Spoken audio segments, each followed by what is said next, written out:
In John chapter 11, Jesus reveals himself as the resurrection and the life. He says, I am the resurrection and the life. Whoever believes in me, though he die, yet shall he live. And everyone who lives and believes in me shall never die. Do you believe this? In the story of Lazarus being raised from the dead by Jesus, we are invited into this just compelling narrative of Jesus interacting with some of his close friends, Mary, Martha, and Lazarus, that it says he loved, and he loved dearly. And so Jesus, getting news that Lazarus is sick, stays where he is so that Lazarus is sure to die.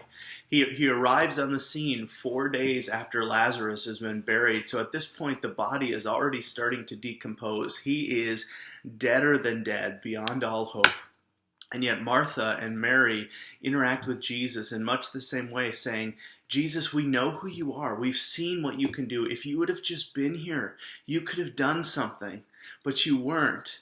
But even now, is there something that you could possibly do? We see Jesus engaging with Martha in kind of this theological discourse. We see Jesus engaging with Mary in both the raw emotions. And one of the things that strikes you in this passage is that Jesus is actually angry with death. He is ticked off. He's visibly bothered because of the marring and the tarnishing effects of death in the world. We were not created for death. Death is the result of sin. It's the result of the fall. It's part of the curse. And so Jesus comes and announces that he is the one who holds even the power over death itself. I am the resurrection and the life. Whoever believes in me, though he die, yet shall he live. What's interesting about all of this is Jesus knows what he's doing. He's got an interesting perspective. He's got a perspective. He knows he's going to raise Lazarus from the dead. But Mary and Martha don't.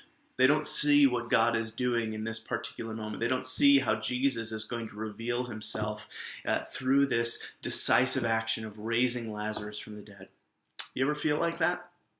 You ever feel like, God, what are you doing? I know that you could step in. I know that you could intervene. I know that you could do something here, and it doesn't seem like you are.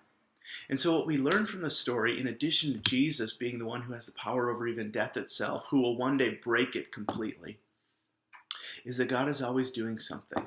We may not see it. We may not get as explicit of an answer as Mary and Martha do here, but God is always at work, and he is worthy of our trust. And so we put our trust and our hope in him. Hope you guys had a great weekend. Can't wait to worship with you again this Sunday.